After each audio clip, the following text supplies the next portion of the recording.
Invincibility. It's something that shows up in many games. Most of the time it comes in the form of a temporary power-up that you'll use up in like 10 seconds. In Don't Starve Together, it works a little bit differently. There isn't exactly a power-up that the player can use to make themselves invincible. You can reduce the damage you take by wearing armor and recover HP by using healing items. However, prepping both of these takes time and resources.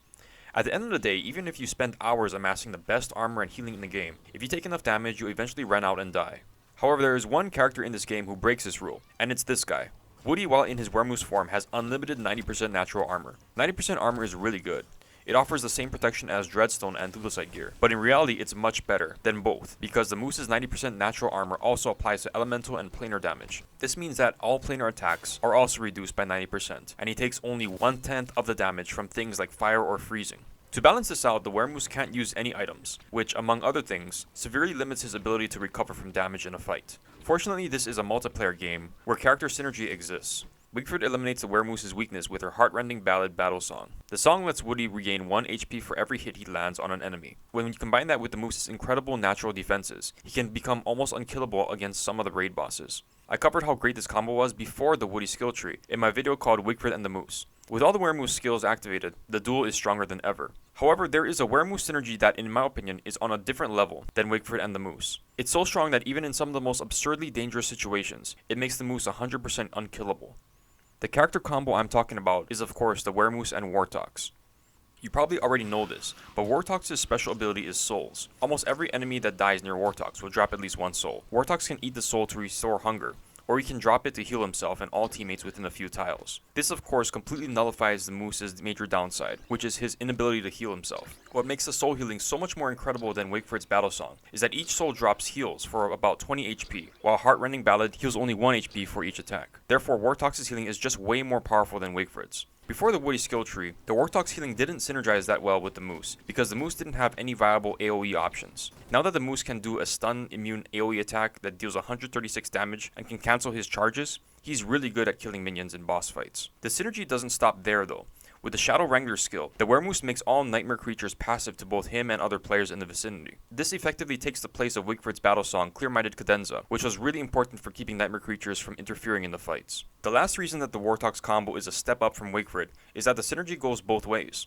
While Woody benefits the most from healing, Wortox also benefits a lot from 3 of Woody's skills. The Hardwood Hat is an incredible armor for speedrunning bosses, since Woody can craft them extremely easily, and its low damage reduction of 70% is irrelevant since Wortox is getting tons of healing as he drops souls. The Walking Stick is also great for speedrunning bosses, since the extra mobility lets Wortox avoid damage and assist Woody against bosses from day 1. Finally, the Shadow Wrangler skill protects Wortox from nightmare creatures, which is extremely important when going up against one boss in particular. Anyways, the combo is really effective in pretty much every situation, but it's just straight up broken against 4 bosses in particular. The first one we'll talk about is the most obvious, Bee Queen. Before Wortox got his skill tree, the combo wasn't a good matchup against Bee Queen, simply because the Moose didn't have any good AoE options. He didn't have his ground slam, he didn't have stun immunity, and he couldn't cancel his charge. Now that he has all of that stuff, this combo is so effective against Bee Queen that you can beat her scienceless. That's right, all you need is a few hardwood hats, a walking stick for Wortox, and 3 monster meat for Woody, and you can reliably kill her.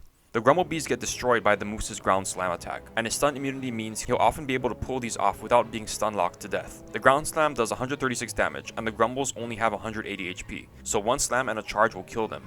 Since every Grumblebee that's killed drops a soul, the Moose simply cannot die in this fight. The only issue is the fight taking a while because you can be overwhelmed by sheer numbers to the point where it's hard to pull off a ground slam. If you find yourself in this situation, just charge out of the swarm and try again, or charge a bunch of times to give Wortox more souls to heal you with. Phase 2 is going to be the hardest because she'll spawn the maximum amount of Grumblebees, and they'll probably all be attacking the Weremoose.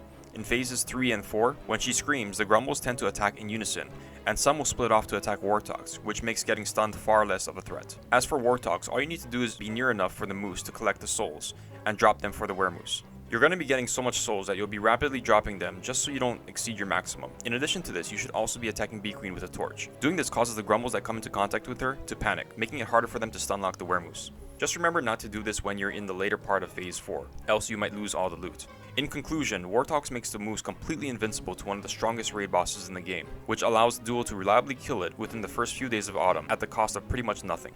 The second raid boss that this combo is insane against would be Dragonfly. For every other character, you typically fight Dragonfly by building a wall to block lava, bringing a pan flute to block Enraged, and kite her hits by attacking 6 times and then dodging. Wigfrid's heart-rending ballad makes the Moose so strong that as long as you use the Pan Flute to stop Enraged, you can 100% tank her since the Moose regains all the health her normal attacks do in between slaps. The Wortox Weremoose combo is on a completely different level, because you can tank her even if she enrages. Dragonfly spawns Lave multiple times throughout the fight, and every time she does, she will spawn more than she did previously. Although it's nothing compared to the amount you'll get from Bee Queen, at 20 HP per Lave, it's still a lot of healing. Because of this, as long as you start the fight with almost max souls, the Moose can tank all of her attacks, even if she enrages, which is pretty nuts. In reality, you're probably not going to want to fully tank her enraged state, because it's obviously more risky than kiting her, which is something the Moose can reliably do with his charge attack. Kiting enraged instead of tanking means Wortox doesn't have to enter the fight at nearly max souls, which makes the Wortox Weremoose Dragonfly fight another one that can be done extremely early, since all the duo requires is a few hardwood hats and a walking stick for Wortox and a single Moose idol for Woody. If you're not confident with kiting enraged, have Wortox be the closest to Dragonfly when she spawns her last lava, and then have it chase him until it explodes. This will keep Dragonfly in her normal state longer, which gives you a better opportunity to get her out of enraged by hitting one of her damage thresholds. Houndmounts almost always spawn right next to Dragonfly, so if Wortox is low on souls, he can always briefly leave the fight to kill some hounds and come back. In 9 out of 10 situations, you're going to have a Pan Flute, so the fight is a walk in the park. However, if you want to be really cool, try beating Dragonfly without using any walls or Pan Flutes, because the fight is totally doable with this combo. The third raid boss is one that absolutely no one tanks, which is the Twins of Terror. These guys hit extremely hard and multiple times in a row when in phase 2. Because of this, no one tanks them. Even the Wigfrid Weremoose duo will lose if they try to tank, because the damage is just way too great compared to how much Heartrending Ballad can heal. Once again, the Wortox and Moose combo proves itself to be on another level, because it allows you to tank the twins. Well, sort of. You're still going to want to Pan Flute them at the start of the fight, go after the green one first and lead it away, but after that you can pretty much tank them individually, as long as you start the fight with a decent amount of souls. Both twins spawn Suspicious Peepers, which will give you a soul every time you kill them. However, the green one does this way less often, which is why you want to target it first. While the twins focus on the Moose, Wortox should be killing the Peepers before they hatch, since the green one won't be in phase 2 long. Wortox's souls should be able to heal up the damage even in phase 2. The red one is way easier, since it stops to spawn Peepers way more often, which gives the Moose more time to deal damage, and Wortox more souls to heal the Moose. So once the green one is dead, the fight gets way easier. Like the Dragonfly fight, while you can tank the twins, I wouldn't consider it a practical thing to do, since the Moose can lose almost half his HP if a phase 2 twin decides to charge at him 5 times in a row. Couple that with the fact that it takes a bit of coordination to get heals, and the fact that Wortox will also be trying to dodge, and it's possible to get yourself killed. So while doable, I'd consider 100% tanking the twins impractical and not worth it. Instead, I'd probably tank them 50% of the time, or start to dodge when my health dips below 75. Either way, the combo makes the Moose unbeatable or very close to it. The last raid boss is the most absurd of them all, because he's one of the 2 final bosses in the game, and the Wortox Moose combo is so strong, you'll have everything you need to beat him from day 1. I'm of course talking about the ancient Fuelweaver.